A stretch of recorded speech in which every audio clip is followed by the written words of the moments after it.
Debido a la sensibilidad, llamémosle así, del tema, es que tenemos una introducción pero muy especial. En Juan, el capítulo 16, versículos 7, 8 y 13, está en pantalla, no tiene que buscarlo. Hay algunos que no estarán en pantalla y usted deberá recurrir a su Biblia. Y la idea es que pueda traerla siempre, que no la olvide en casa. Dice aquí nuestro Señor Jesucristo: pero yo os digo la verdad, os conviene que yo me vaya, porque si no me fuera, el Consolador no vendría a vosotros. Mas si me fuere, os lo enviaré, y cuando Él venga, convencerá al mundo de pecado. Permítame asegurarme. Muy bien. Convencerá al mundo de pecado, de justicia y de juicio. Pero cuando venga el Espíritu de verdad, Él os guiará a la verdad. Vivimos tiempos de un oscurantismo distinto al de la Edad Media, pero que en la práctica y en la realidad el efecto es el mismo. Satanás se ha encargado y se encarga siempre. Él se las ingenia, inventa formas y en cada época de la humanidad para ocultarnos la verdad. Y nada mejor aprovechando todos los medios que trayendo novedades. Novedad, aunque muchas veces es lo mismo disfrazado, pero novedad no es verdad. Pero dígame usted si la novedad no llama la atención. Sí. Y como estamos en el tiempo de los medios tecnológicos, pues con mayor facilidad Él logra su cometido. Y ha penetrado la iglesia y muchas ideas falsas. Muchos creyentes creen firmemente.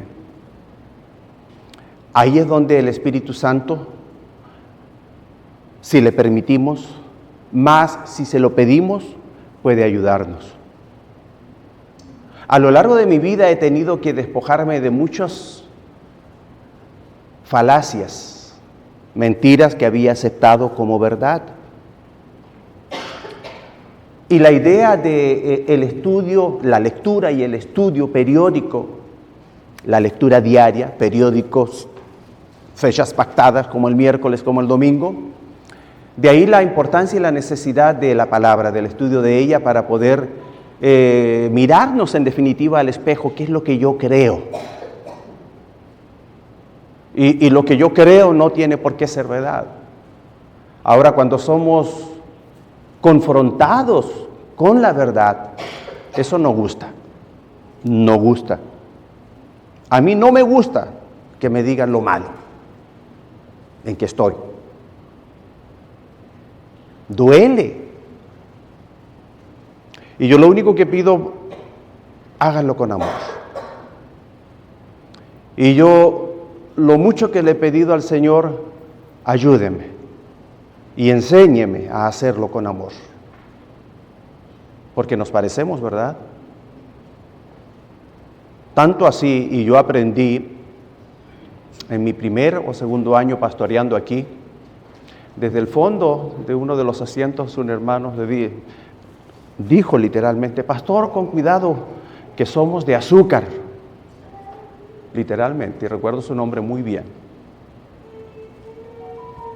Y le agradecí el consejo. Entonces, mis hermanos, el día de hoy vamos a considerar la enseñanza de nuestro Señor Jesucristo acerca de esta persona que es Dios. Forma parte de la Trinidad el Espíritu Santo, el Espíritu de verdad, reconsiderando, hermanos, qué es lo que Él hace por nosotros. Dice que nos convence de pecado, nos muestra lo que hay en el corazón y nos convence de que es algo que no le agrada a Dios, nos lleva a toda verdad. Vamos a orar entonces, y yo le pido que usted de todo corazón, usted puede hacer diferentes oraciones, pero la que vamos a hacer el día de hoy, simplemente vamos a repetir todos juntos, y de esa forma vamos a estar seguros de que estamos todos en un mismo pensar, en un mismo sentir. Oramos. Amado Padre Celestial, le pedimos que nos guíe y nos ilumine mientras nos reunimos para escuchar su palabra. abra nuestras mentes y corazones para que podamos recibir su mensaje con humildad y comprensión. Que su Espíritu Santo nos dé inteligencia y sabiduría para entender su palabra y voluntad para aplicarla en nuestras vidas hoy.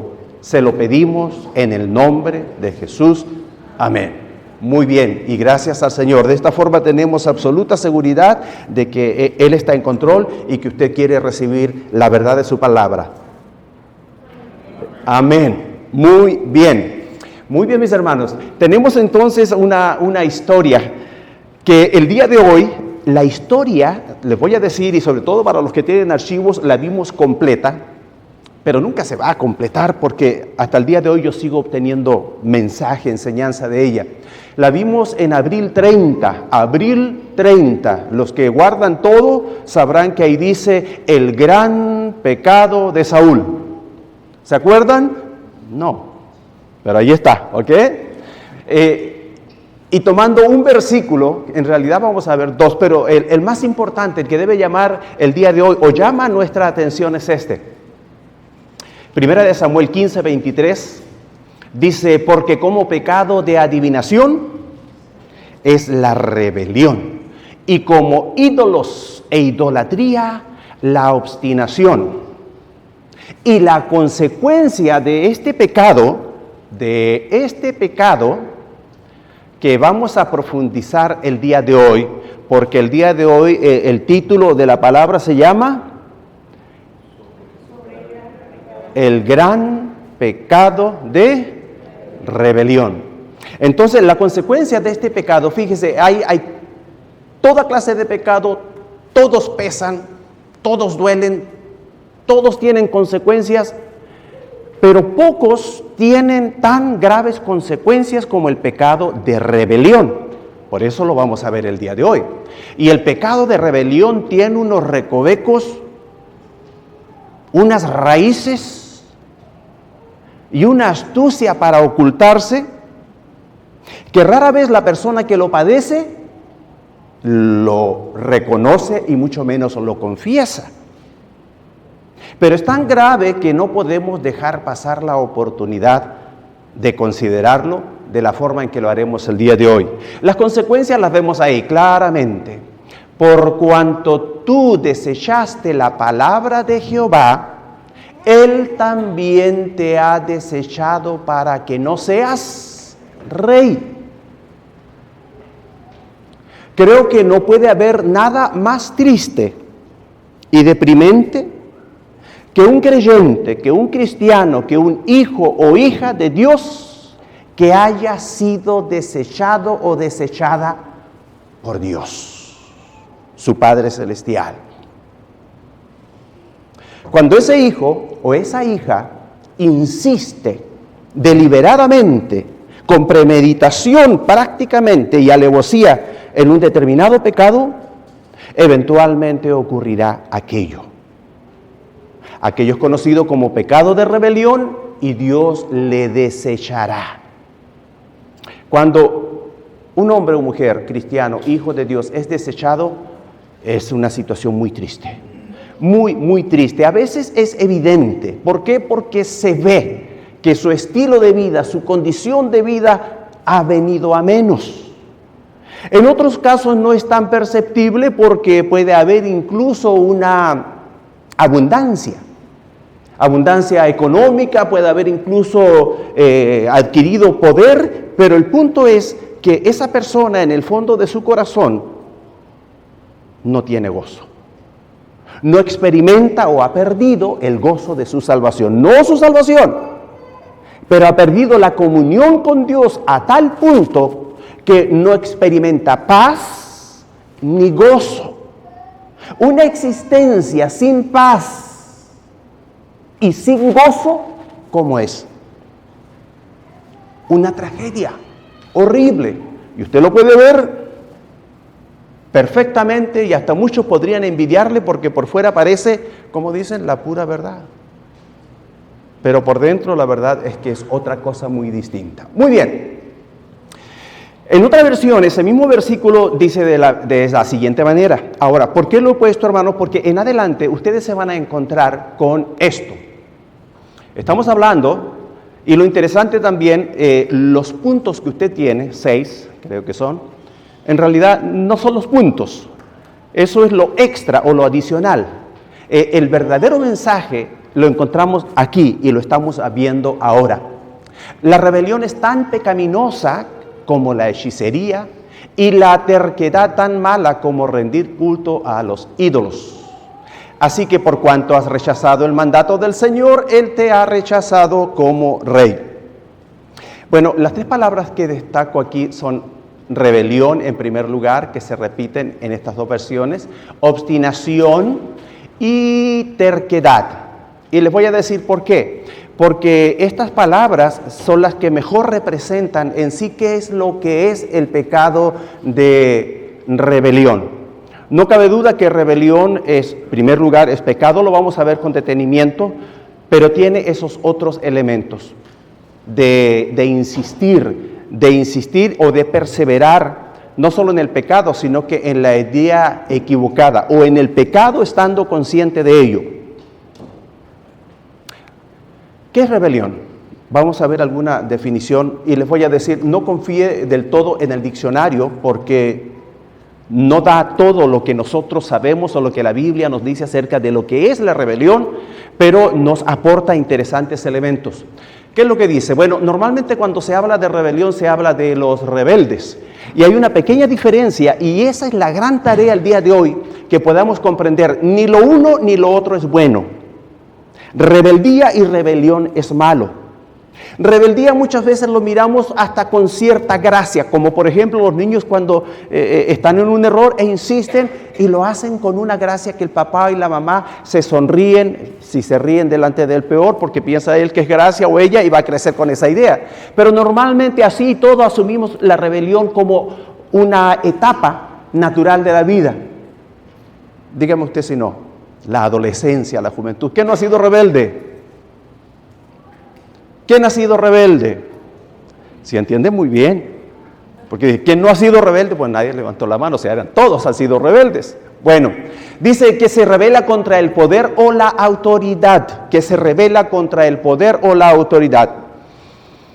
Persona o animal que es difícil de educar, dirigir o controlar porque no obedece a lo que se le manda. Entonces, normalmente cuando hablamos de rebelde tomamos la segunda acepción, que es una persona difícil de enseñar o de educar porque usted por más que le dice, le repite, le enseña, no hay caso. No hace lo que se le dice que debe hacer o lo hace pero no como se le dice que lo debe hacer o inclusive viene una tercera alternativa, que lo hace y puede hacerlo incluso muy bien, pero ¿sabe qué? Con una mala actitud. Y el papá y la mamá le dicen, está bien, quiero que lo hagas, pero con buena cara, con buena actitud. A mí me lo dijeron muchas veces. Y a mí me lo dijeron con una sonrisa. Ay, qué difícil es. Bueno. Y la primera tiene que ver con rebelión, pero ya nos vamos a acercar. Es demasiado importante entender la razón por la cual estamos viendo todo esto. Cosa que es difícil de manejar, de dominar o de vencer. Uno dice, es rebelde. Ahora, hay un término muy asociado con la rebeldía y la rebelión, y especialmente utilizado en derecho, que es contumaz. Y de hecho la Biblia, permítame ver si tengo a mano el versículo donde nos habla acerca de esto. Y esta expresión define también la rebelión o la rebeldía en grado extremo. En Deuteronomio, el capítulo 21, los versículos 18 al 21, si lo quiere apuntar para leerlo en casa. Y cuando se producía rebelión en algún hijo, eso es algo tan grave porque es contagioso. Cuando alguien se rebela contra la autoridad, normalmente lo que va a pretender es arrastrar a otras personas. No hay rebelión de ese tipo en nuestro medio. Ni la va a haber porque oramos al Señor porque eso jamás ocurra.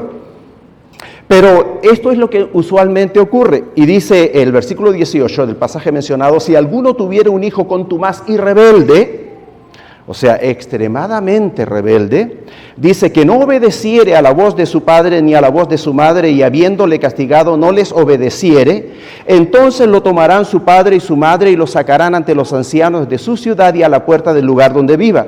Y dirán a los ancianos de la ciudad: este nuestro hijo es contumaz y rebelde, no obedece a nuestra voz, es glotón y borracho. Entonces todos los hombres de su ciudad lo apedrearán y morirá, y así quitarás el mal de en medio de ti, y todo Israel oirá y temerá.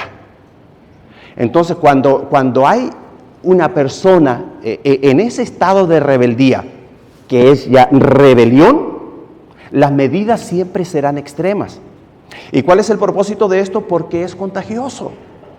Es contagioso, y de hecho el papá, la mamá tratan de educar a los hijos de la mejor manera posible y tratan de comenzar desde el primero, o sea, desde arriba. Porque en el momento, cualquiera que sea, que uno de los hijos se rebele, caiga en un pecado de rebelión, o sea, de rebeldía consuetudinaria o reiterativa, le van a seguir los demás. Le van a seguir los demás. Y el papá y la mamá vendrán y tratarán de hacerle entrar en razón y decirle: hijo, por favor, hija, por favor, mira, tus hermanitos van a seguir tu ejemplo. Bueno, en la iglesia también sucede. Por eso que la palabra del Señor es tan extrema o radical, drástica en tratar los casos de rebelión. Continuamos, estamos todavía en la definición. La etimología de la palabra dice del latín rebellis, derivado de bellum, guerra. Rebellis, derivado de bellum, que significa guerra, de la familia de bélico. Cuando hablamos de bélico, estamos hablando de las cosas relacionadas con la guerra. Vaya atando cabos en su mente. Rebeldía, rebelión, guerra, guerra.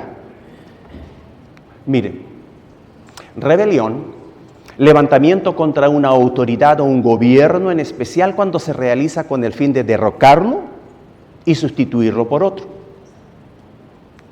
Veamos. Ahora, beligerancia, de bélico, es bien importante esto. Actitud o estado de la persona o grupo beligerante dispuesto para la guerra. Actitud combativa y tenaz contra algo o alguien. Vamos uniendo para entender esto. Eso quiere decir que cuando hay un pecado de rebelión, no solo es una desobediencia reiterativa, o sea que se repite y se repite, sino tenaz, constante o tenaz, o sea que no cesa, que no se da por vencido.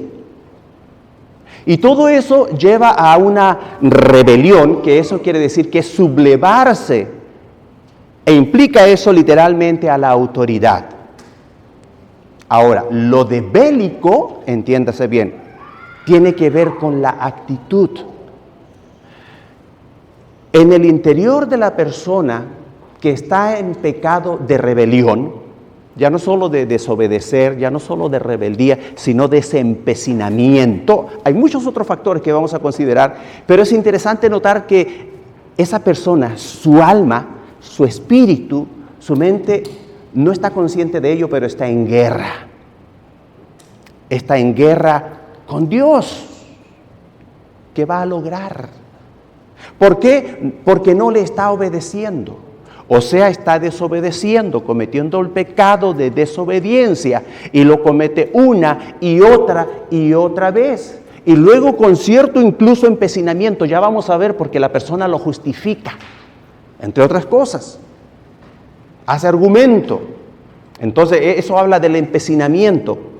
Pero luego de eso, hay una actitud negativa en la persona que está en ese estado, en esa condición.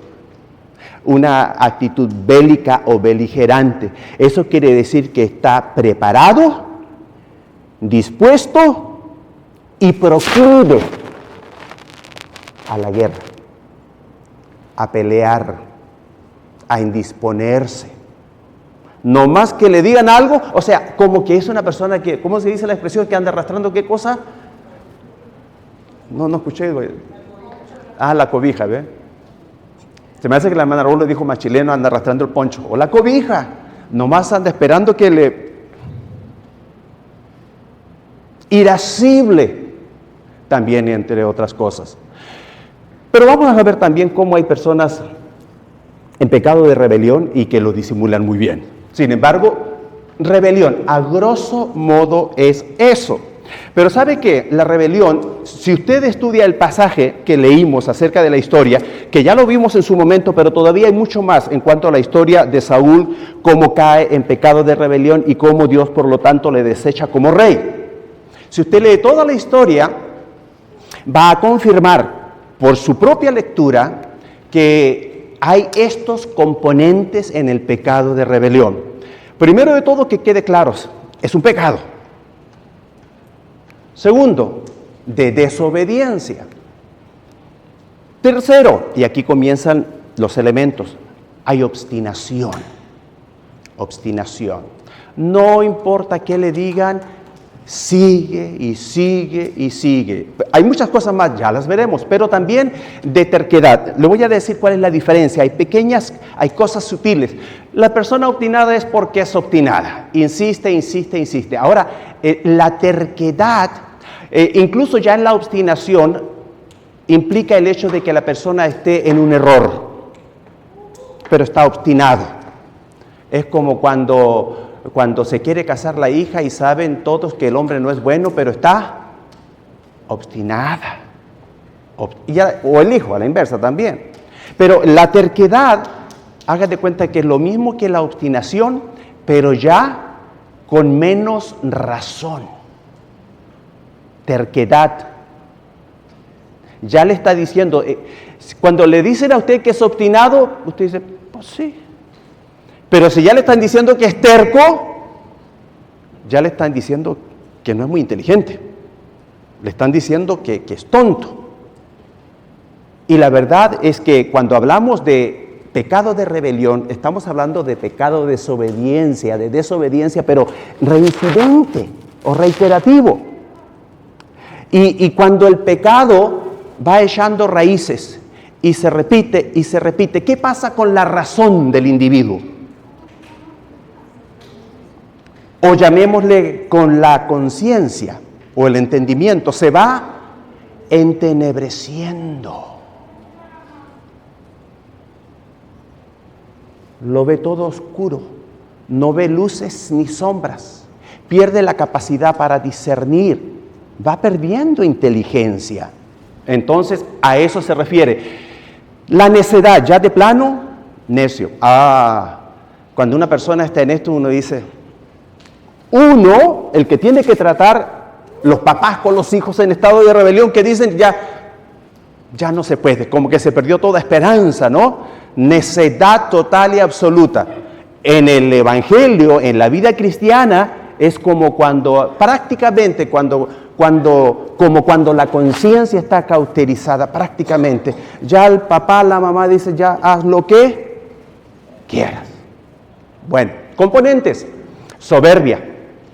La persona en pecado de rebelión sabe que muchas veces también se siente, yo soy así porque soy muy inteligente, porque soy más inteligente que los demás, porque a mí no me convencen, y muestra todos esos argumentos. O sea, prácticamente se siente orgulloso y comienza a chocantear o a pedantear, si se quiere, su falta, su postura o su posición. La insensatez, definitivamente la falta de inteligencia o de sabiduría, eso nos va llevando, falta de inteligencia o no inteligencia, no sabiduría, y lo voy a terminar ahí, porque cuando llegamos a este punto, qué difícil está perseverar en tratar de ayudar a una persona que se encuentra ahí. Honestamente, yo ya no me doy por vencido personalmente, pero sé que hemos llegado a un punto crítico, que si no lo logramos rescatar, de ahí ya no va a ser posible más que por medio de un milagro y de la obra directa de nuestro Dios, porque la persona ya no hay lógica en lo que dice. Usted le pregunta, usted le dice, ¿pero por qué? Y le va a responder cualquier cosa. Te dice, de plano, ya no hay nada que hacer. Muy bien. De aquello que hablábamos entonces, mis hermanos, de la rebelión, obstinación, y terquedad, ¿qué es lo que hay que hacer? Aquí nos encontramos entonces con que la solución es obedecer, sujetarnos o ser sumisos. El significado puede ser el mismo, si se quiere, puede ser el mismo, pero hay unas pequeñas diferencias. Ahora, lo que me gustaría agregar, hermanos, acerca de la rebelión, porque definitivamente hay mucho que decir de ella, y siendo que es un pecado tan grave por sus ramificaciones, es que le estamos dedicando este tiempo. Saúl cometió pecado de rebelión. Vamos a entenderlo a la luz del siguiente versículo. No está en pantalla para usted, pero puede apuntarlo. El versículo con el cual comenzamos está en 1 de Samuel, el capítulo 15, versículo 23. Para entender entonces por qué Dios decidió desecharle por causa de ese pecado, en el versículo 11, en el mismo capítulo, Dios le habló a Samuel encomendándole una misión y le dijo: me pesa haber puesto por rey a Saúl, porque se ha vuelto en pos de mí y no ha cumplido mis palabras. Y se apesadumbró Samuel y clamó a Jehová toda aquella noche. Para los estudiosos de la Biblia, como tarea, si se quiere, yo todavía no termino de entender el gran amor. Entiendo que tuviera gran amor, pero ¿por qué gran amor hacia él? Cuando vio o escuchó de Dios lo que él iba a hacer con Saúl por causa de su pecado de rebelión, dice que toda la noche él clamó a Jehová. Después de que él realizó o cumplió su misión, nos dice que Samuel y Saúl nunca se volvieron a ver. Y que cuando le comunicó, literalmente, cumpliendo la misión que Dios le había encomendado, dice que aquella noche lloró. Bueno, pero ¿por qué hizo esto Dios? Dice, porque se ha vuelto en pos de mí y no ha cumplido mis palabras. Jesús y Dios mismo nos dice: venid en pos de mí, vengan hacia mí. ¿Qué fue lo que hizo Saúl? Que ofendió a Dios en tan grande manera. Sí. Dice, se ha vuelto en pos de mí. O sea, no solo ya no vino en pos de mí, hacia mí, no se detuvo, sino ¿qué es lo que hizo?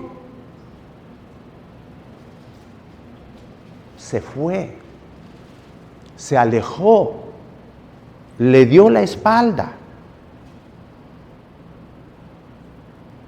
Al no cumplir y no cumpliendo la palabra de Dios. Tratemos de entender el contexto. Todo esto lo dice detalladamente en la historia. Saúl no era nadie. Y a Dios le pareció, está bien, tomarlo para transformarlo en rey. ¡Qué privilegio! ¿Cómo está usted? ¿Está bien? ¿Está bendecido? ¿Bendecida? Les voy a decir, todos nosotros, los hijos de Dios, estamos enormemente bendecidos. Somos reyes y sacerdotes, nación santa, pueblo escogido. Y de ahí en más podemos empezar a hacer la lista de todas las bendiciones y privilegios que nosotros tenemos. Mucho más, en realidad, de lo que tuvo Saúl. Y Dios lo único que nos dice: vengan, venid, ven en pos de mí, ven hacia mí. Estate cerquita siguiéndome. Y cada vez que le faltamos es regresarnos, es darle la espalda. Y después de todos los privilegios y bendiciones que Él nos ha dado, ¿y sabe cuál es el más importante? Obviamente, la salvación. Para nosotros, por gracia, un regalo, pero con un costo altísimo, la muerte de nuestro Señor Jesucristo en la cruz. Entonces, cuando nosotros entramos en el pecado de rebelión, yo entiendo que alguna vez se cansa, dice, me voy a sentar aquí un poquito, o se tropieza, no quiso hacerlo, se tropezó, etcétera, etcétera. Entendiendo en definitiva que el pecado en la vida del creyente, del cristiano, no es un estilo de vida, no es un hábito, es un accidente. Y cuando caemos o tomamos conciencia de ello, inmediatamente vamos a los pies de nuestro Señor Jesucristo y le pedimos perdón. No somos perfectos y van a ocurrir ese tipo de cosas, pero cuando es una y otra, y luego todavía anda como así como al brinco, que a ver si alguien me dice algo, una rebelión, una rebeldía, decimos, que es rebelión, entonces nuestro Dios definitivamente es tremendamente ofendido. Si viene alguien y le habla feo de su hijo, de su hija, que no es perfecto, pero usted es papá, usted es mamá, ¿cómo se siente? Bueno, el creyente, el hombre, la mujer, con esa actitud, lo que está haciendo en definitiva es prácticamente pisoteando la sangre de Cristo, desvalorando el sacrificio de nuestro Señor Jesucristo. Razón por la cual entonces es tan grave aquello. Muy bien, la solución, mis hermanos, al pecado de rebelión no es otra que obedecer, querámoslo o no, aunque nos cueste o nos duela. Son palabras fuertes, pero esa es la verdad. Y por supuesto, la gran recomendación es procurar quererlo. Porque últimamente Dios ve lo que el hombre no es capaz de ver. Y eso es lo que hay en el fondo del corazón. Y eso sí tiene que ver entonces con la actitud correcta y apropiada. Obedecer, sujetarnos, estar sumisos es lo que se requiere para poder combatir efectivamente el pecado de rebelión o la rebelión. Muy bien, les voy a mencionar antes de ir en los consejos respecto de la obediencia, ¿qué es rebelión? En forma práctica. Probablemente alguien pueda identificarse y decir, híjole, veamos, aquí va. ¿Qué es rebelión? En términos prácticos, es no sujetarme a quien tiene autoridad sobre mí. Esto está al final de su hojita. No cabía todo, eso fue finalmente lo que escogí como algo adicional y usted lo puede completar. Falta, en cada línea, falta simplemente la última palabra que está subrayada ahí. Entonces, ¿qué es rebelión en términos prácticos? Es no sujetarme a quien tiene autoridad sobre mí. Y vamos a ver el detalle de quiénes son algunos ejemplos de los que tienen autoridad sobre nosotros. Es no obedecer lo que se me manda por cualquiera de las autoridades que están sobre mí. Y que obviamente debemos recordar que están puestas de parte de Dios. Otra forma es ignorar las órdenes. Juan, ¿qué mamá no escuchaba? Cuando ya ven que la voz se va acercando, ahí sí escuchan, pero antes ignoran. Bueno, hay diferentes formas de ignorar. Es lo opuesto a la sumisión, que quede claro. Es desobedecer consciente o inconscientemente. A veces no estamos muy conscientes, y sobre todo los adolescentes. Es que, bueno, hijo, eso es desobediencia. ¿Qué más es rebelión? Es acomodar la orden según mi criterio, mi percepción natural. A veces lo dicen y a veces no lo dicen. Es como el hijo o la hija que siempre va a tener una mejor idea de lo que se le está diciendo o ordenando. Recuerde, existe una sola forma de hacer las cosas a la manera de Dios. Y esa es a la manera de Dios. Es hacer lo que yo quiero, como yo lo quiero y cuando usted lo quiere. Muy bien. Es justificar mi elección y hacerla parecer como algo razonable. Y esa persona siempre está pidiendo la oportunidad para decir por qué, para argumentar. Y ultimadamente y en definitiva, una orden es una orden y una orden es para obedecerla. Y más aún si viene de Dios. Seguimos. Es justificar mi actitud apuntando las debilidades de los demás o de quien está en autoridad. Y como Pedro, y como Juan, y yo que soy tan bueno, más encima se da un levantón después de apuntar contra todos. Muy bien, esos son ejemplos prácticos acerca de lo que es la rebelión. Ahora, por último, y esta se me hace bien interesante, porque esta se ve mucho y no se nota. Es obedecer la orden, pero permanecer rebelde en el corazón. Y fíjese que yo conozco a alguien que dice, sí, voy a hacer caso, pero yo en mi corazón, rebelión. Y en el corazón están desobedeciendo o diciendo una y otra cosa. Muy bien, mis hermanos, ¿qué es rebelión? Ahora, ¿cómo podemos combatirla? Ya lo dijimos, simplemente obedeciendo, sujetándose, siendo sumisos. ¿A quién? A la autoridad. ¿A qué autoridades? Y aquí vamos a ver los ejemplos. No acabará aquí, pero vamos a ver los ejemplos. A la autoridad civil, por ejemplo. Y ahí está el pasaje bíblico, está la cita, no el versículo en sí, pero lo tenemos en pantalla. Dice, sométase toda persona a las autoridades superiores, porque no hay autoridad sino de parte de Dios, y las que hay, por Dios han sido establecidas. De modo que quien se opone a la autoridad, a lo establecido por Dios, resiste, y los que resisten acarrean condenación para sí mismos.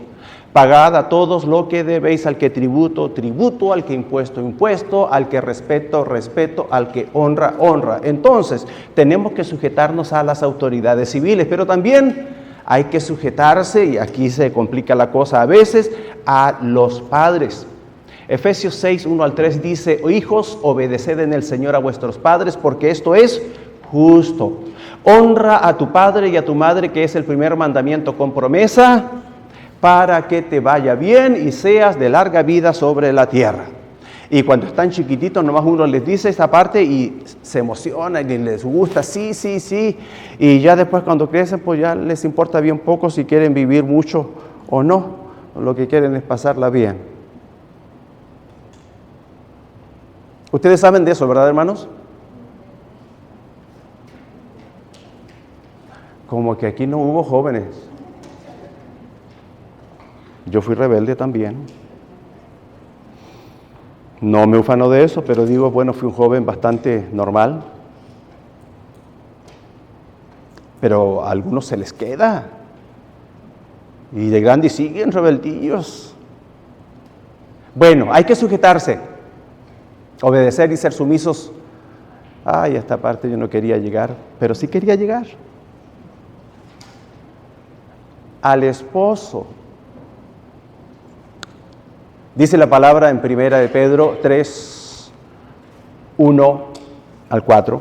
De hecho, hermanos, creo que todavía no lo tenemos, hay un error, salió en lo impreso, pero ustedes lo corrigen cuando lo vean en pantalla. Asimismo, vosotras mujeres estad sujetas a vuestros maridos, para que también los que no creen a la palabra sean ganados sin palabra por la conducta de sus esposas, considerando vuestra conducta casta y respetuosa, y vuestro atavío no sea el externo de peinados ostentosos, de adornos de oro o de vestidos lujosos, sino el interno. Ese importa. Dedíquense a ese más que al otro. Digo, para que no se estén quitando sus joyitas y me las vengan a dejar al frente. No se trata de eso. Sino el interno o el del corazón, en el incorruptible ornato de un espíritu afable y apacible que es de grande estima delante de Dios. Las casadas estén sujetas a sus propios maridos como al Señor, y así podríamos seguir. Ese es todo un tema.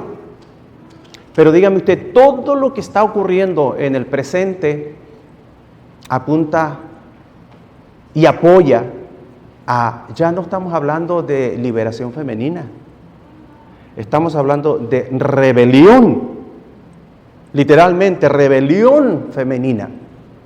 Están unidas y apoyadas por Satanás, por los medios, por la cultura, por la sociedad, etcétera, etcétera, para que estén en rebelión, en abierta desobediencia o abierta no sujeción al cónyuge. Y podríamos decir en el mundo, bueno, es normal, es natural, pues así es la cosa, pero llega a la iglesia también, de diferentes maneras, de diferentes maneras. Y eso nos va a llevar al tema de la próxima semana. Probablemente si yo se los digo, algunas no van a querer venir, pero también si se los digo, los esposos las van a traer. Y ahí vamos a ver quién manda en casa. El espíritu de Jezabel. Próxima semana, en este lugar, a la misma hora. Hay que sujetarse a los jefes. Y esto está muy largo, vamos a ver el primero. Mire, criados, estad sujetos con todo respeto a vuestros amos, no solamente a los buenos y afables, sino también a los difíciles de soportar. ¿Y qué si me tratan mal y me ofenden? Para llegar al último versículo de una vez. Quien cuando le maldecían no respondía con maldición. Cuando padecía no amenazaba, sino encomendaba la causa. ¿A quién? Al que juzga justamente. Yo le digo, es que mi jefe, tenga paciencia. Sujétese, sea sumiso, persevere en obediencia, porque si le obedece a él, va a estar obedeciendo a Dios, quien ha puesto. Y no significa que sean justas, pero ha puesto todas las autoridades que están sobre usted, para que le ayuden a forjar su carácter de humildad, de mansedumbre. De eso se trata. Entonces hay que sujetarse, hay que someterse, hay que obedecer a los jefes.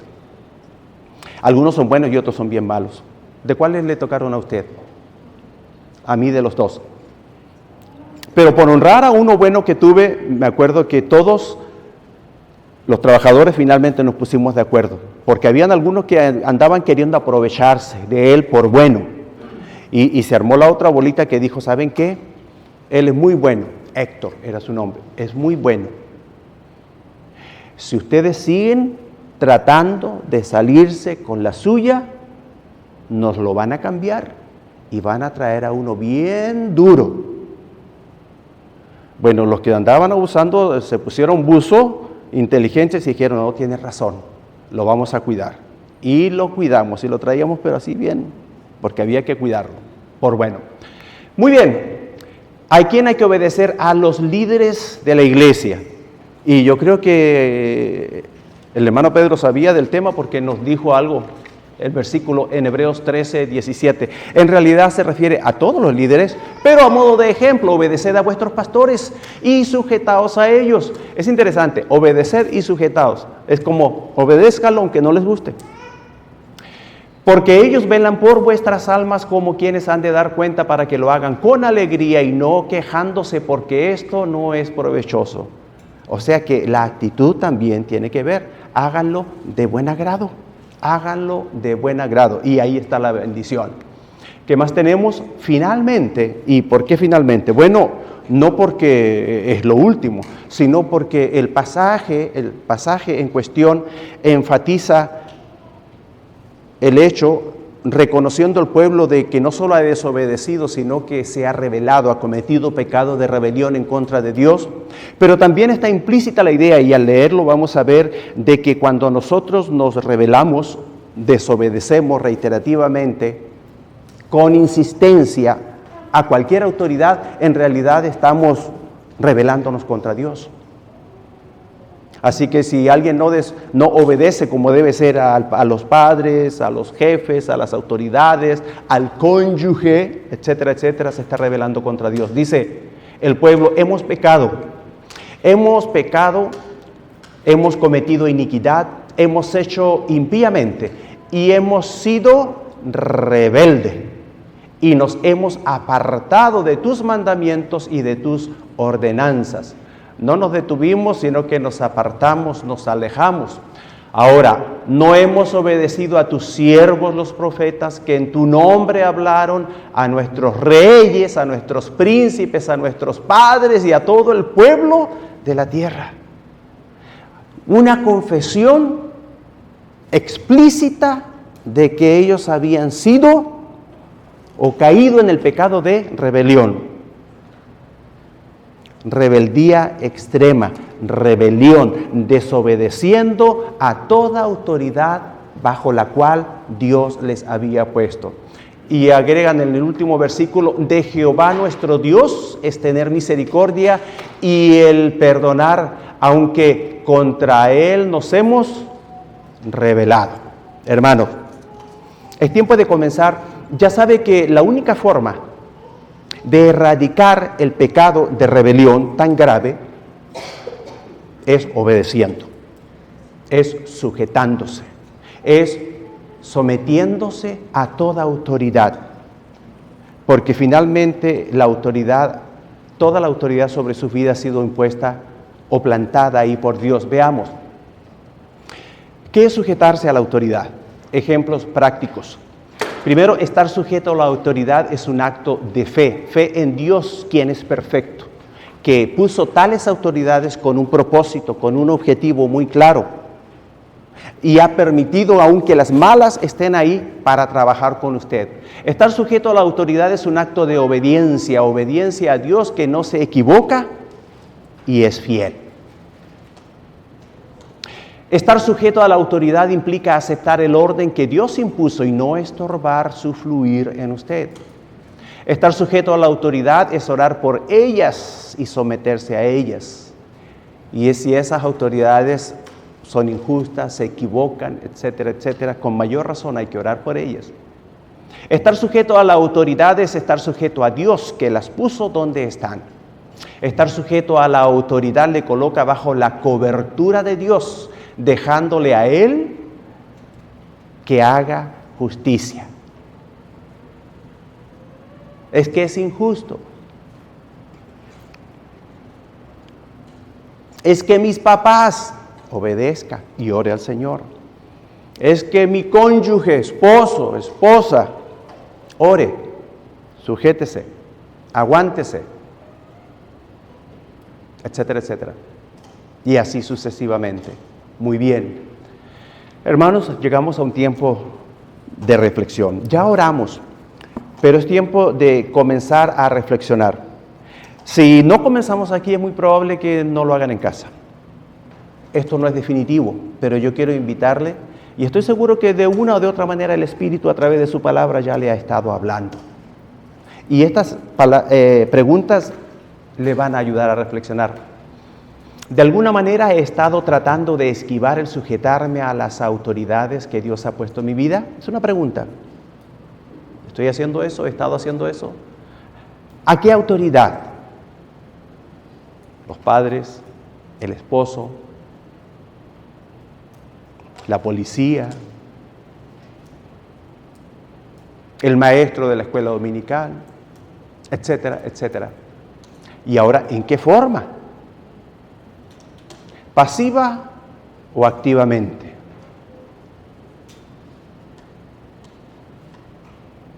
¿En el corazón o en la acción? Es tiempo de, si el Señor ya le ha revelado, o sea, le ha mostrado claramente que usted ha cometido el pecado o está en ese pecado, eso quiere decir desobedeciendo reiterativamente, una vez tras otra vez sobre lo mismo. A lo mejor el Señor le ha mostrado su empecinamiento, obstinación y terquedad. Y si el Señor le está hablando, usted tiene que hacer algo al respecto. Le invito ahí donde se encuentra que pueda inclinar su rostro para que podamos orar. Pero el día de hoy usted tiene que salir de aquí distinto. No solo perdonado o perdonada, sino también liberada o liberado de ese espíritu de rebelión que le embarga de una de otra manera. El pecado de rebeldía abre puertas a un espíritu de rebelión. Si el Señor le habló y usted reconoce que hay tal cosa en su vida,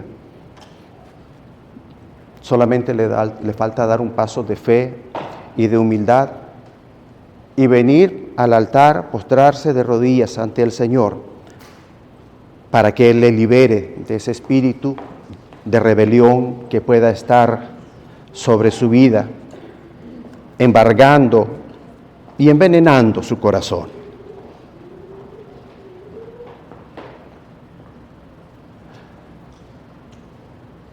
Ahora hay oportunidad para que usted, así como el hijo pródigo tomó la decisión, diciendo, me levantaré e iré, y a mi padre le diré, Padre, he pecado contra el cielo y contra ti, que usted le diga eso al Señor. Y lo bueno de esto es que el Señor le va a perdonar. Él, viendo su corazón y su humildad, le va a liberar. No deje pasar esa oportunidad. Venga a los pies del Señor, pídale perdón, reciba liberación.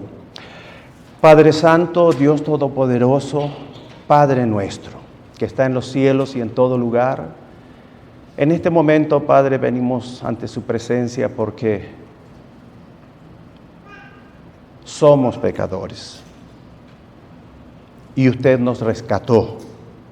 Y usted nos limpió con la sangre preciosa de su Hijo, nuestro Señor Jesucristo.